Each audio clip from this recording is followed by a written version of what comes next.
Hello, everyone. Welcome to our movie podcast. Today we're talking about Fargo from 1996. I'm Alyssa. I'm Jonathan. And I'm Caleb. So, this is a film, like a crime film, kind of a comedy film from Joel and Ethan Coen. They've also directed No Country for Old Men, The Big Lebowski, other movies of this kind of genre. So, this is my second time watching. I don't know, have you guys seen this before? Hell no. And I am glad that we fucking chose this. At first, when you pitched, when you put it on the list of movies from the 90s that we could see, I thought it was referring to some like military movie. I thought it was something completely different, and Mm that's why I hmm. chose it. But once I actually got into the film and I saw Steve Buscemi was in it, then I was on board. I was very much on board. Yeah, Steve Buscemi's pretty great. Yeah, I had seen it before. One of my favorite movies probably from this genre. Like you said, I think you said it was directed by the same guy that directed the Big Lebowski, or was it produced by the same producer? Same I don't know. But directors. They're brothers. okay, I, okay, that makes sense because I can see that. Although I like this movie a lot more than the Big Lebowski, definitely more, I guess, in my direction. But yeah, it's really good. It's very like I can't even. It's funny. Like it's like there are some movies you have where it's like um perfect in the sense that it does everything to like the best of its ability, even though you might it's not like your favorite of favorites. And this is kind of one in that territory for me. Yeah, so apparently in the intro it says it's based on a true story, but it like wasn't. Like they actually kind of based it off a true story, but like made a lot of it up, which is kind of interesting. Yeah, I saw that. Didn't it say towards the end that like I don't for maybe I looked it up after and it was like, oh, this didn't happen. But I remember it being like either they said, "Oh no, this didn't happen" or whatever. Maybe I looked it up and somehow I found out it wasn't. But it makes it hilarious at the beginning that they started it like that. Yeah, I like don't know why they did that, or I think maybe they were trying to evoke like something about the true crime genre or something like that, but yeah. I feel And like it's pretty like comedic, yeah, to do that. So yeah. So with the comedy, I feel like that was not my favorite part of the movie. Like a lot of the comedy was kind of just like the Midwestern culture and that kind of thing, which I'm not super familiar with. But a lot of it was like they're like, oh geez, yeah, whatever, that kind of thing. yeah, I guess I don't even want to say I disagree because usually I feel the same way. Like with comedy, that's kind of like, oh, this is just us. I'm very, shifty with because some cultures I find like when I'm watching like mob stuff, like it's very fun to me because it's very similar to like I guess my background or whatever. But then when I'm watching like or this other stuff, it's like this is not funny at all. But this is definitely kind of in the direction where it's like usually I probably wouldn't be amused, but for whatever reason, like just them engaging with each other is like very enjoyable. Like I said, it feels kind of like the Big Lebowski feels very casual, especially with the characters. It was Buscemi and the other guy are like super like fun to have around. So yeah, Yeah, the dynamics between the characters is really entertaining. I think the protagonist, Frances McDormand's character, was really like enjoyable and nice as a protagonist. I kind of feel like um, the comedy. I don't think there was a lot of comedy in the movie that stuck with me. I found um, a lot of enjoyment to be had with the character interactions. Steve Buscemi and his sidekick, like y'all said, like they were really entertaining together. Their banter was really good. The main character, I forgot the actor that you just like fucking name. I don't know anyone in Frances this movie. McDormand. Francis McDormand. Yeah, He her was character's cool named as fuck. Marge, I think. Yeah, he was cool as fuck. All the performances were great. One thing I did find funny is, and I hate to treat people's like ethnicity or culture as like novelty, but they sound funny as fuck. Like they sound, everyone in the movie sounds like a caricature, and it's so cool. No, that's true. yeah. The funny part about that is I don't know John has ever met people from this area because like we're both kind of from a similar area. But I for the first time because I mean I'm about as far away from like. Minnesota or North Dakota as you could be, but I went to Las Vegas on like a vacation, and it was around the time where I think I'm a Lakers fan, so the Lakers were in the playoffs against, I think it was a play-in game against the Minnesota Timberwolves, and there was somebody next to us that was from Minnesota, and I can't remember if this was before or after I saw Fargo, but Mm. it was like crazy because it might have been before, it might have, I don't know. It was around that time. And it was so funny because you always hear growing up like Minnesota, but that's all you hear, like you because you don't meet anybody from there. And it was just crazy hearing them, and they sound like the first thing you notice like they sound super German because most of them come from like Germanic peoples or like what do you say Germans what do you like Scandinavian immigrants from like the late 19th century. So Mhm. yeah, it's definitely a special, very unique place. Somewhere else where I found it is there was like a something in like I don't know if it was Reading or JCS. There was this like murderer guy from Wisconsin who like killed his parents for no reason, and they all sound just like this. So it was like hilarious. Yeah, that's funny. Anything else? Just like general first impressions. I like that the movie was very short and didn't outstay its welcome, Mhm. because something like this being 2 hours long, I think would have worn on me, but it didn't, because everything was really to the point, and it didn't feel like there was a lot of wasted mileage. I appreciated that. Mhm. Yeah, it's pretty succinct and like neat, I would say. Very well paced. Yeah, overall, just like a very competently made film. A lot of interesting characters, like compelling ideas that are put in there, very entertaining. It has like kind of a unique structure. I mean, most crime films like this are like the crime happens and then the detective figures it out, but it's kind of like we see the lead up to the crime happening, then we meet the detective, Francis McDormand, and then we see how the rest of it plays out, which I think is kind of an interesting way to show it. I don't think it's meant to be like a mystery movie, it's just meant to be like a crime, entertaining thriller kind of thing.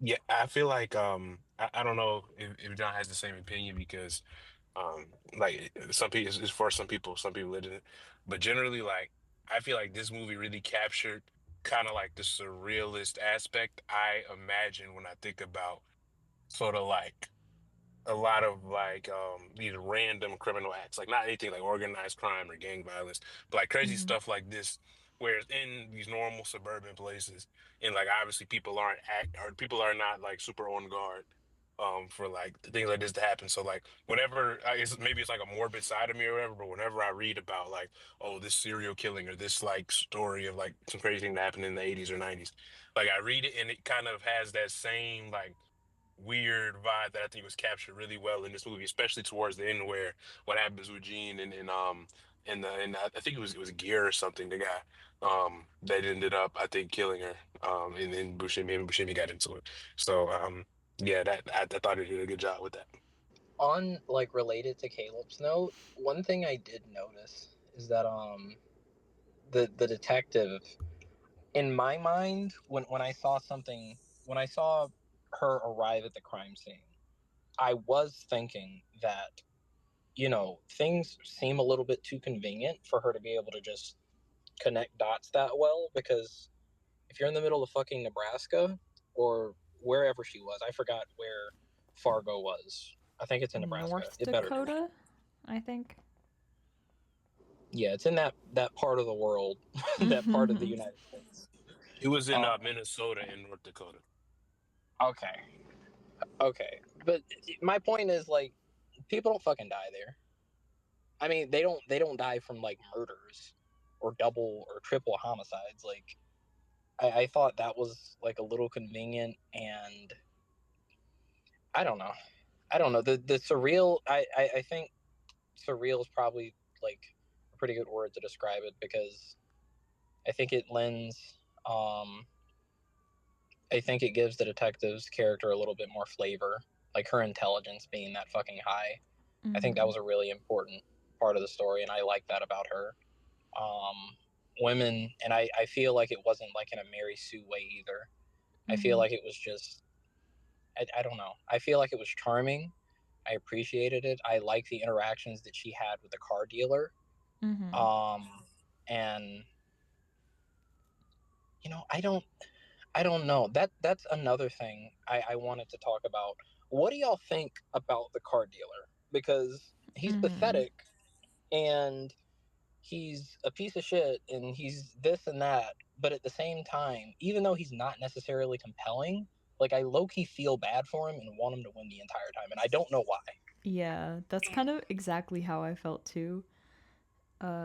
He has like no redeeming qualities, but I think it's just your inner like cringe and like your inner self that like feels kind of incompetent and like doesn't want to see another person feel that way kind of like comes out. But I don't think I would say I wanted him to win. Like I kind of felt bad for him towards the beginning, but as the story went on I was like, nah bro, you gotta I want to see you lose. Yeah, yeah. As the story went on, and I don't know. I felt like what he was doing became less justified. I think a few things that did humanize him were one, his interactions with his father-in-law. Mm-hmm. Um, the way he kind of felt just constantly rejected by him was it kind of made me feel like shit because I low key felt that. Like when I don't know if you remember, there was a when he was first introduced, the father-in-law, and he's speaking to the car dealer at the table, and the car dealer saying, this is so me and such and such, my wife and the kid can have a better life. And the father-in-law says they're always going to be taken care of. And it was like, holy shit, Yeah. like that. I would have felt like shit. And low key, I might kidnap your daughter too and take her for ransom. But like then like he's talking to these people that are holding his fucking wife. He hasn't seen her, and he's trying to play this like so fucking hard for no reason. And it's just like, dog, just give up. Like you're gonna get your wife fucking killed. Yeah. But No, I definitely like when it comes to that, like yeah, that you try not to take like a movie like this too seriously, I guess, but it really does like feel like it pulled at something like kind of like a relatable aspect, I guess, of like whatever masculinity or whatever you want to point to is like the fact. First of all, it's perfect casting because the dude looks like he's like what 50 years old and this or 45. He looks like his mom is catching him doing something he's not supposed to like sticking his hand in the cookie jar. Mm-hmm. But then on top of that, um, it's like the same reason you feel bad for him is like the same reason that he wants to do this, which is the same reason why he actually did, which is the same reason why he failed, because he is this like this small bean, like helpless, like motherfucker, like that can't do Small shit right. bean. It's And crazy. yeah, literally, like I know it's 2025, but we're trying to evoke the feeling, right? It's just like he can't like he's like he's not he can't even live up to like what his dad's mom is like. It's like you supposed to like progress. Like he feels like for whatever reason he feels like he's a failure. So, and he continues to be a failure throughout the movie. So I really feel like they did a good job like writing that aspect. Yeah, it's very well written. Like all the characters feel really real, I think. Like you could encounter them in real life. Uh Also, what do we think about the criminal guys like Steve Buscemi and the other guy? the other Steve Buscemi's partner was extremely unlikable. I Mm-hmm. didn't like seeing him on screen. I know he's written that way. Like you know he's invoking the emotion he's supposed to invoke, but it was just hard to look at him while he was on screen. He kind of reminded me of like Ryan Gosling physically, That's kind like of in the true. face. And I couldn't explain. I can't explain why, but I like when I first fucking saw him in the car, I was like, "Is that Ryan Gosling?" And I'm like, "No, like this movie Mm-hmm. is too old. Like he'd have to be a child." But Steve Buscemi was okay. Steve Mm-hmm. Buscemi was okay. They weren't. They're just two very fucking unlikable people, and they're pieces of shit. And I don't really think they're supposed to serve more purpose than that. Yeah, If we want to, we could get into like the themes now. I think that Frances McDormand's character kind of just says the main theme of it at the end, and she's like, there's more to life than a little money. And that kind of like ties into the theme of the whole film because she's shown as a character that like isn't super wealthy. She's like successful at her job, but she's like content with just kind of a normal life. And all these characters that are trying to like make money through these unethical means and trying to get above their station, that like aren't satisfied with their lives, are kind of shown to be the antagonists, and it shows how that leads them to do unethical things that just make them like more worse off in the at the end. that's facts. I also like something else that just came to mind that I forgot to take note of. The father-in-law, for some reason, I don't know if like maybe I'm the weird one here, but if my daughter was kidnapped and I had to hand over $1 million that I know I have Mm-hmm. to get her back, I just wouldn't ask questions and I just find a way to get them the money as soon as possible. He Yeah. was like trying to play hardball with his fucking daughter's life, which was fucking crazy, and that's probably like supposed to lend to the theme, like you said, like money isn't fucking everything, but that was crazy to me. Yeah, honestly, I kind of didn't know what to think of his character because part of him, he reminds me of like Tywin Lannister from Game of Thrones. I don't know if you guys have seen that, but he's kind of like the very wealthy, established, like traditional father figure who's very like has very high standards for everyone. Honestly, I kind of like sympathize with him because I don't know, like Jerry's character is very untrustworthy seeming, and I do think that like obviously it was stupid for him to go to like the exchange because he ended up getting shot. But I don't know, I would maybe be a bit skeptical in that situation too, with how like sus Jerry was acting. Yeah, definitely. I mean, I feel like this like movie as well, kind of like it's like an interesting parallel of like they talk about how like like what's happy what happiness really is about. It's about like having like a family, like having a wife and kids or whatever. And I can't remember. I don't think that the police officer and her husband had a kid. I think they were either childless or old, or I don't know what it was. But Well, she was um pregnant. oh yes, yes, yes, yes, yes, of course. Yeah, so yeah, it felt like the way that they were like portraying it, like it was almost like a take of like oh, um, like yeah, kind of affirming that concept, but also like battling against it because they're very similar families. Like I said, they're like about to have a family and then having a family, a wife. Like you should be happy with a spouse and kid, or you should be happy with like both of them are comfortable. But like you never find yourself thinking like the only reason why Jerry is unhappy is because like he hasn't accepted it or like he just needs to log in or whatever. But it's like a fundamental like I guess like a flaw to his approach to life, and his kind of like his feelings of inadequacy that are like way deeper than like oh he just like wants too much or he just isn't kind of like appreciative like you like and I think the like you said I think the dad being this sort of like authoritative but like not like in a mean way, just in a obviously he cares about his daughter. He sees Jerry kind of as the bub he is, and I think that his dad was a good vehicle to show that. Yeah, I think a lot of the themes are about like whether a person is likable or not, whether they're confident or not, and whether they're like ethical or not, whether they're ambitious or not. I think you could probably place all the characters on like that kind of a spectrum. Like both Jerry and the criminal characters are like unethical in their behaviors, but they have big discrepancies in like how confident they kind of carry themselves.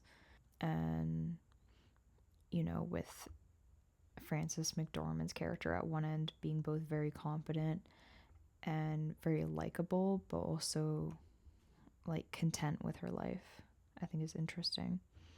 I definitely agree with that as well. Like I kind of like that idea of putting people on plots. Like people used to make like compasses. Like I kind of like that idea of doing that with media. You know. Yeah. Well, question. Um, on the subject of Frances, what do y'all think um, was the thematic purpose of her meeting up with her mentally ill ex classmate? Like, I'm still trying to figure out what the fuck that's supposed to mean or what that's supposed to represent.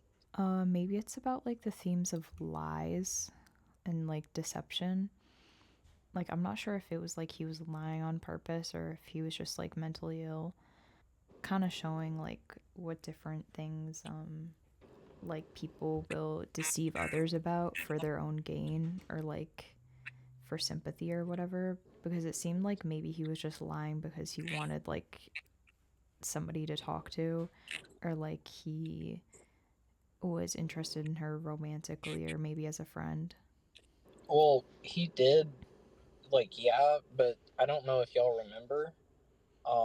The person who he said was his wife that died of cancer, um, the detective's friend was on the phone with her after the diner scene, and she said that they never got married because of this, or because I think it was because of his mental health problems, and that he's been to the psych ward like 3 times, Mm-hmm. and like he currently like lives with his parents, and like they don't really know what to do with him or whatever.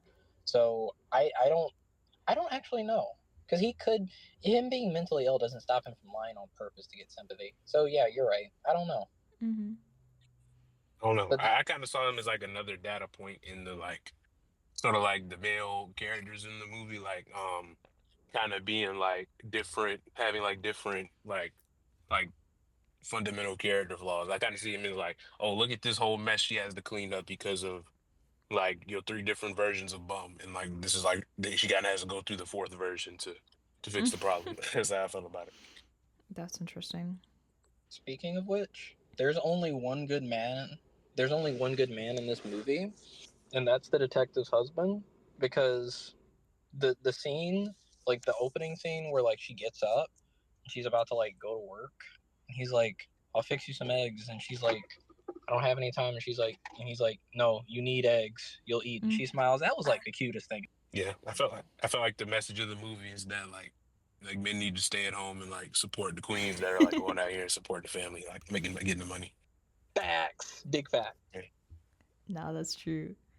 All right. Anything else on like the characters or like the themes? I can't remember. I think I had something to say about casting. Besides the like the lead, I want to say that Buscemi, honestly, like you said something about him like not being good, or not being good, but that he was okay. I felt like him and the dude, like you're like these two guys are like, they're doing very, like you said. I think you kind of agreed, but they're the way that they portray themselves, especially with Buscemi with like the dirty ass mustache, is like, wow, bro, like you have no business being here with these people. Like, there's Mm-hmm. no reason why fucking Jerry needs to be here with these like literal scumbags. Like the Jerry not needing to be around them, like that they embody people that Yeah. kind of like the people that your parents tell you not to hang around when you're a kid, basically. Mm-hmm. Yeah, I think the casting was pretty perfect.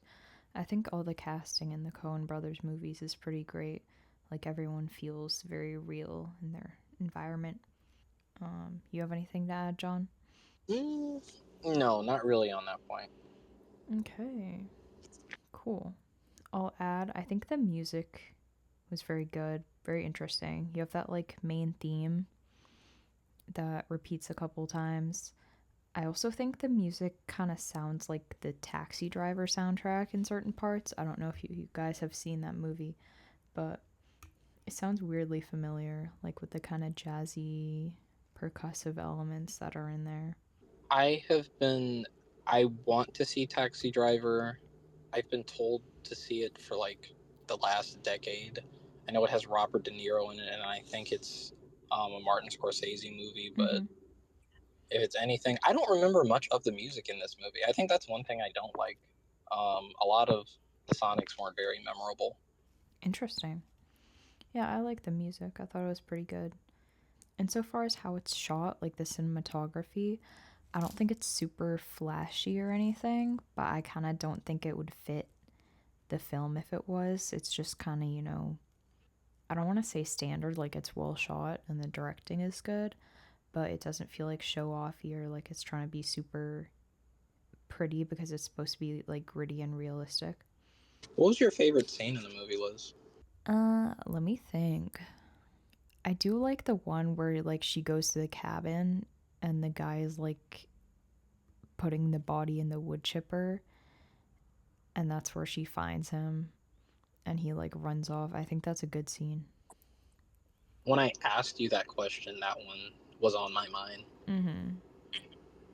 That was a really fucking good scene. That was really cool. That felt really real. And another one that felt really good to watch was when she interrogated the card Jerry. She interrogated Jerry for the Mhm. second time. The first time felt like, I don't know. I felt unsatisfied, and I felt like I had an itch that needed to be scratched, which again I'm pretty sure is intentional. But when she's questioning him and like he starts to lose his shit and he's not awkward or nervous anymore, he's just like really just selling his ass. It's so cool. It's so cool to watch. Wow, Caleb really disagreed with your take. Yeah, I agree. That's a great scene. Anything else to add about Fargo? Yes, I'm sorry. But I got kicked out my phone over. I hate living in Venezuela. It's just terrible. It is Venezuela. fucking crazy. Like I usually where I'm at, like the sun is blocked. Like I'm not like it's just there's no reason for my phone to be. But anyway, um, yeah, no, I don't have any more thoughts. I like it. Do you have a favorite scene? Favorite scene from the movie. I want to say either when they're like sitting down together, or maybe some of the stuff with like Proudfoot. I Mhm. liked his character. Yeah. Um, Probably my favorite scene. Maybe it might have been like when the kid is like worried, like, oh my gosh, like what's wrong with mom, and like he just sitting there looking pitiful, like she's okay, like he knows that he's Mhm. wrong, like that Yeah. that hit a lot. Yeah, He's a little shit. yeah. Or what about the one where they're like, I like when they're driving through the snow and like all that happens with the accident and everything, Yeah, that's and great. they killed people. Mhm. But just because the way it's shot, like you said, it's not amazing, but it almost reminds me of like was it Lampoon's Christmas Vacation or whatever? Um, it kind of for whatever reason it reminds me of that. But yeah, I Mhm. had a couple scenes I like. All right. Nothing else on Fargo? Nothing else. All right. Next time we want to do Kill Bill. Yeah, that works. I'm not gonna lie. I feel like the last time I suggested Kill Bill, I was really excited for it, and I Mhm. felt like maybe we need to do something else that like I don't know. I kind of I don't like doing stuff that's just my favorite because I feel like I'm taking over like the pod if we just do the stuff I like. Hmm. Oh, we could take over for one episode. Okay, Yeah, that's fine. because we did 70s, 80s, and this one's 90s, then Kill Bill's 2000s. So, Now Kill Bill's is 90s. no, it's not. Really? Yeah, it's 2004. Am I slow? I know cuz I looked it up. Oh my god. Okay, okay. Jonathan will be quiet. All right, Kill Bill next episode.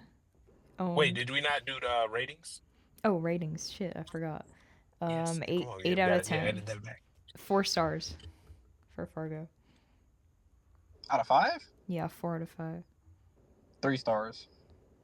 3 out of 5? Dang, yeah. Tough. I'm definitely a four. 4 out of 5, 8 out of 10 for me. Okay. 100%. Bro, John, why 6 out of 10? 6 out of 10 is good. Like it's not Okay. okay. So it's I liked it. I'm not gonna lie. I liked it a lot more than I did Brazil, Mhm. but it's not a movie with a shit ton of charisma to really make me want to watch it again. I'll Okay. say it this way: it's a short movie at like an hour and 40, and I don't want to rewatch it, and that's a bad thing. All Hmm, right. Like it was a fair. good first experience, but I can't see myself revisiting it for pleasurable purposes. Okay. T. Yeah. All right. John hates the movie. No, it was good. I'm just On kidding. some Fantano shit, a 6 out of 10 is good. Yeah, that's true. All right. Bye bye, everyone. We'll see you in the next Goodbye. episode. Adios.